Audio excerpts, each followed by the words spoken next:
Here we go. Breaking down Petr Yan versus Sandhagen. Now, as soon as, the clock started, just like he did against Merab, he comes out pushing the forward angle, only Sandhagen likes that outside foot battle, so he's making Peter circle more. And so Peter's tapping that.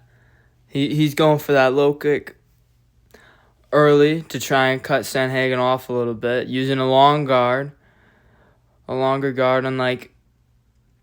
when he fought Merab, he never really used that long guard. I think it was due to how fucked his arm was, because this fight was not too long before the Merab fight, like maybe a year before. This fight kind of further proves, to me at least, that Peter was injured during the Merab fight, but at the same time, it makes Merab's win over him look better.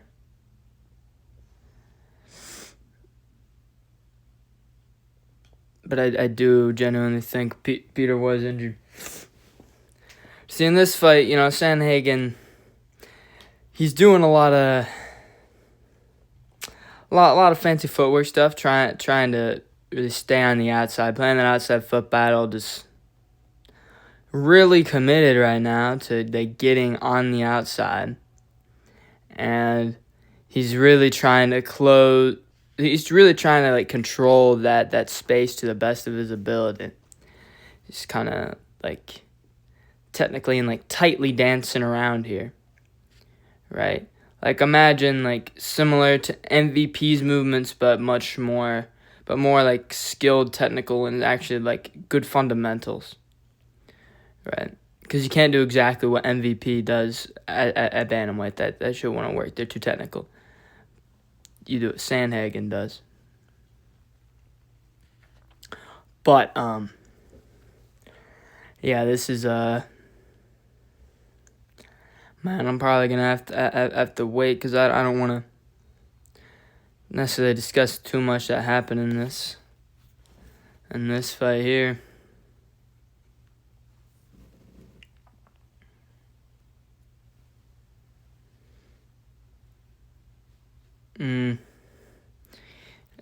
Sandhagen trying to take down Peter here. See if Peter's gonna use the same escape that he would. I skipped forward there, but yeah, I believe that he used the same escape that he did against Merab, where he would lower his whole body and turn out. It's very nice technical shots, overhand and hooks from Peter. Already in this fight, he's kind of low output, similar to the Merab fight, but the difference is he's more accurate than he was in the Merab fight. He's more calm here, and he's analyzing more, and it's easier to do that against Corey when all Corey does is analyze. But you see Peter's defense is working really, really well here. And man, yeah, I really do think that he was fucking injured in the Merab fight. I mean, it's like night and day with how his guard is. And he's not afraid to use his long guard here when he needs to. Seeing Corey, he's good at being this rangy footwork guy, but even Peter's able to cut him off when he needs to, and he's able to take away the power from Sandhagen's strikes when they land on him. See that beautiful takedown defense right into an elbow from Peter. Really slick stuff like that. That Peter does defending takedowns, and it happens so fast. I see opportunities there for, him to be able to drop Merab. Speaking of dropping, we'll get to that. But I mean, how, Merab dropped Sandhagen and got close to finishing him. Well, the thing is, Peter whipped on Sandhagen too. And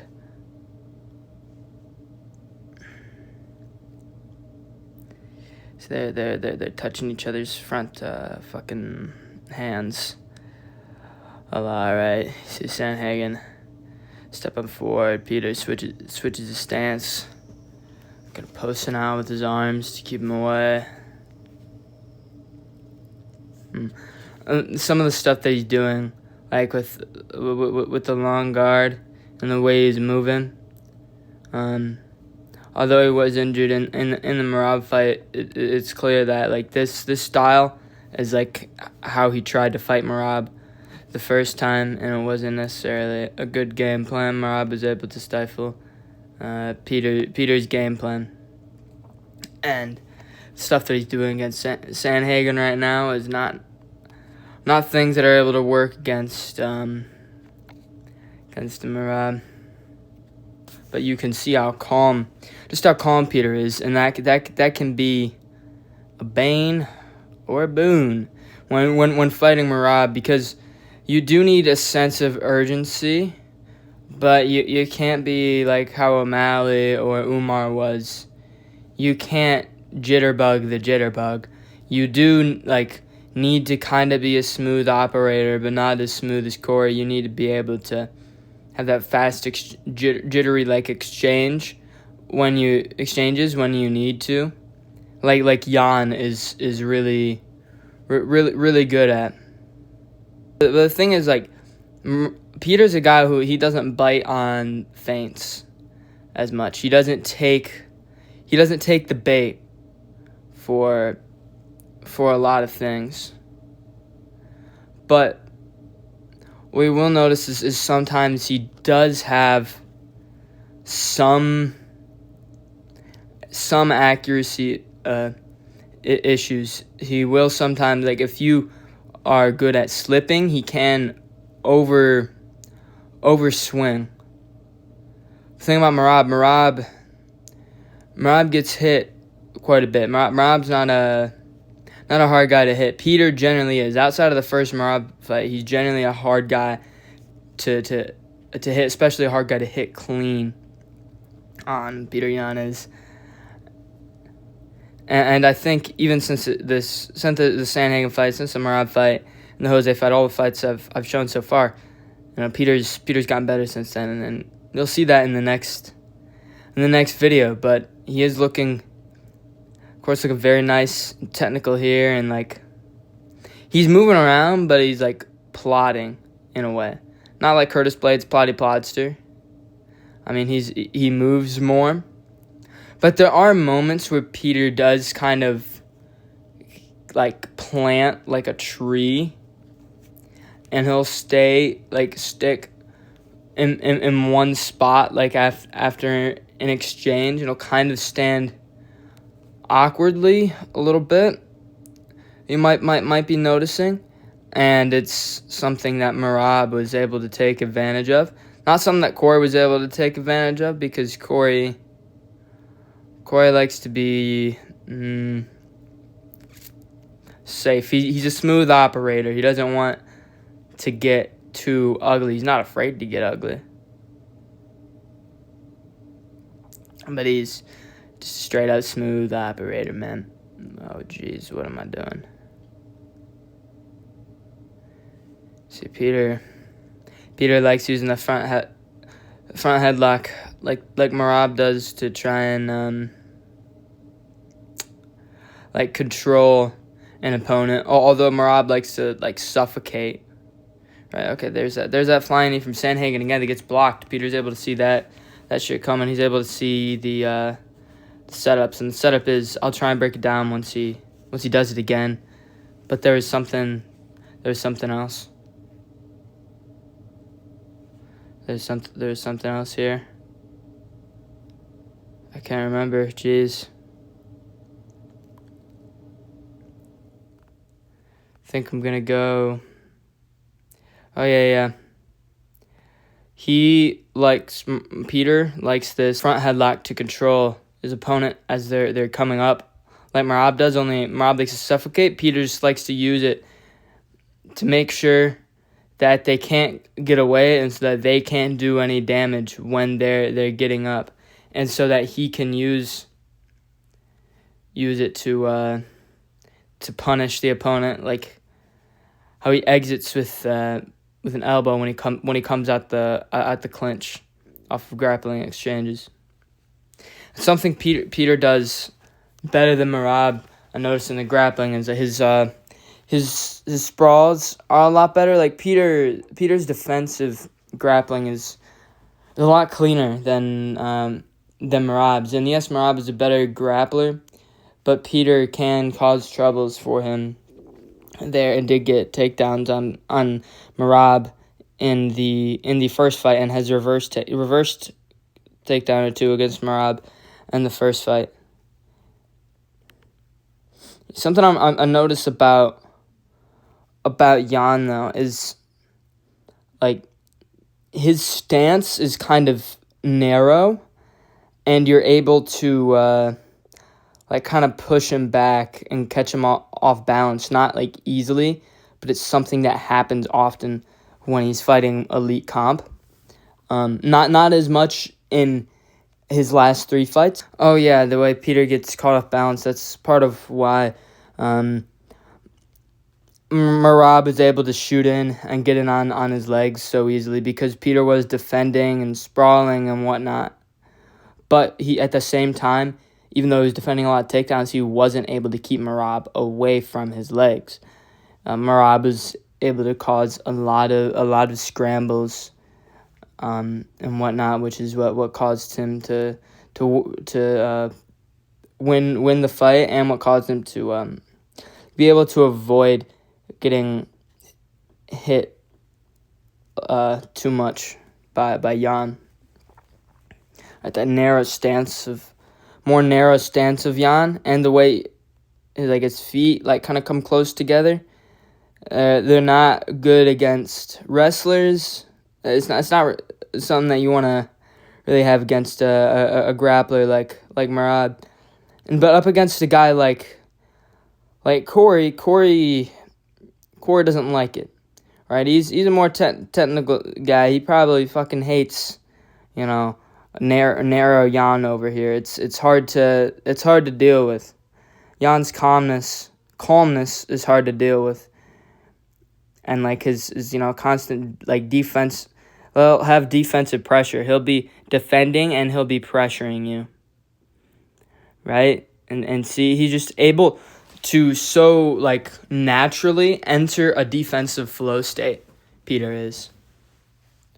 Boom, boom. See here again, beautiful defensive work from Petr Yan. Corey's having a very hard time catching him clean. Peter's able to even he's able to use head movement, but he's able to keep his body, not necessarily his head, but his body on the center line. Although his legs don't necessarily have great balance, you are able to push him back in most exchanges. He has good upper body balance that works really well with his defense, as you could see here. Now, I don't want to cover the full of this fight, but I do want to get to some key moments, when he drops him. See, he goes 1-4, 3 over the top. He's slipping, he's dodging, he's ripping, spinning back fist, boom! Boom, let's take a look at that. So 1-6. Let's go 1-0. Let's watch this. So Corey's damn near jabbing for his life. Peter, it's left, it's right, so it's back as he in the direction that he's moving. Keeps his hands up the whole time. Keeping those jabs at bay. As soon as Sandhagen goes to the body, Peter swings the left hook, and notice that he overswings, and then as he overswings, he just commits to his, he's going to come back to his stance. Nope, spinning back fist, left hook, drops him, catches him off guard. And then see that this is what he's really good at. He's really good at posturing up in the guard and making sure that you cannot lock up a tight guard. He was able to do this well, even against Merab and especially against Jose Aldo. And that's how he's able to get a lot of good ground and pound shots off. And see, he's using that front headlock again. That was a very nice back take from Peter. He was hooking that arm with his leg. See, Peter's got a lot of good technical grappling scrambles. Like, look at this. Look at this position where he's got Corey. Like, you could say like Corey's like got the leg cooked, but you could also say Yan's got his leg got his arm stapled, and Yan has control of Corey's right foot there. See, that's kind of stapled with the bottom of his thigh. You can see that. And Yan is very naturally and instinctually technical, whereas Merab thinks about it. Which I know Yan's a smarter fighter and Merab's not the less smarter fighter. But what I mean by that is Yan's instinctually smart, and it's just built into the Petr Yan technicality system. But the thing with Merab is naturally not super duper technical, and he doesn't have a lot of his own specific things that he does amazingly well on the feet. He takes things from other fighters. He's a guy that studies fights, and he'll take things and pick up on things and use them in unorthodox ways and have his weird movement. But recently he's tried to be more intelligent, more smart with it. And another thing about Petr Yan, he builds. As the fight goes on, he builds every single time. Even in the Merab fight, he was busting his nose up in round 5. And Yan wasn't tired in round 5 with Merab, even after being forced into multiple scrambles with him. He's very good at energy. Add to him being able to frustrate Merab and both the striking and grappling exchanges.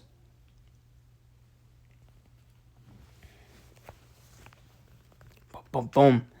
See, very good technical combos from Peter. He's using this, that long 2 on Corey a lot because he's a shorter guy, but he's able to get a lot of power off that too. Partially because because of he's shorter and he's able to load up and punch punch upwards, and it's kind of snapping Corey's neck back, and it's helping Petr Yan footwork wise as well. That was a very, very good takedown from San Diego, but immediately Yan goes, fakes a heel hook, gets back up and scrambles. Immediately pushing those hands down. He really likes that, pushing the hands down, and then he likes leaning his body over and spinning out. He does that a lot. Pushes his body over and spins out. That's a thing that frustrates a lot of guys, including Merab, in grappling exchanges. High guard is there in a clinch there, and he comes back in to dirty box. But also he uses boom, boom, boom. See, you can't beat Peter in the phone booth, man. And Merab's been fighting in the phone booth, trying to go to the phone booth a lot recently, and you can't do that with Peter. Because even if Peter doesn't hit you, and when you're first in the phone booth, he's going to defend and have a high guard, and you're just going to throw. You're not going to land anything, and you're going to get countered hard out of nowhere with the 3-piece. And, if you're... And Corey is one of the most technical strikers in the division, Not as much as Yan, but he's up there. He's probably the second most technical striker in the division. And I do think O'Malley's a better striker, but I'd say Sanhagen's more technical. and Yan is still able to use his game plan and impose his game plan and impose his will very, very well here. He's really good at building up into those latter rounds. The thing about Merab is, like, he doesn't necessarily build up into the latter rounds. He does a good cardio, but he doesn't build up. It's like, oh, he just gets better and better. No. He outlasts you. He has the same high pace 4 or 5 rounds straight. Peter, his pace changes. It slowly builds. And that's part of why Peter is very, very good in 5-rounders. Even against, first Aljo fight. He's beating the shit out of Aljo before he accidentally illegally kneed him. I do think it was an accident because I think it was a momentum thing. So Sandhagen's been trying to find. He's been trying to place that knee on Yan for the whole fight. Most of the flying knee, but the body knee as well. I think it's also like a range thing. A setting range thing and like a medium range as the bigger guy. All right, now we're in the last round here, and Petr Yan, he's done his setup, he's done his feeling out process that he does in those earlier rounds. Beat the shit out of him out of Corey last couple of rounds, and now he's moving the same way he was moving in the first round, only with the tenacity of a later round Peter. See, similar to the Merab fight. Moves the same way in the last round that he did in the first round, only with a different pace. You see what I mean? He's circling the way that he was in round 1, only he's got more tenacity. He's firing that low kick. Same low kick he was using in round 1, a lot more power on it. Really looking for those counters. And the slippy, that dip he did was a lot harder because he knows he's hitting harder. And Sandhagen, yet again, he's not able to place that flying knee. There it is, that two that he's been able to find when he pressures Corey back against the fence.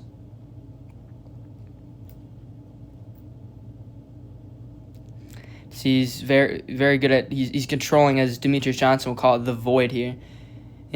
Sandhagen tries to be a master of the void of space, but Peter understands space just as much as Sandhagen. He just doesn't use it the same way.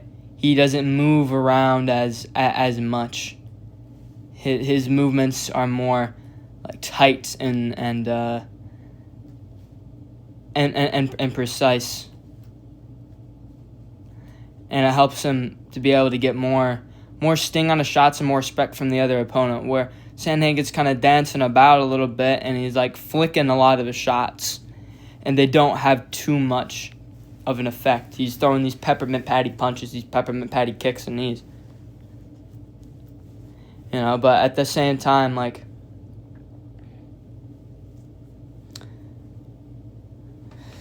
when he's throwing, when Sandhagen goes for that knee, that flying knee, it's because he thinks he has that space. Like when he throws that flying knee, that's when Sandhagen's going into the fire, because he thinks that he is at an advantage space wise. But against Yan, he's not. Even though Sandhagen is good at managing space, Peter is able to pick up on these things and get a read on these things. We're getting down towards the last minute here, and you could see you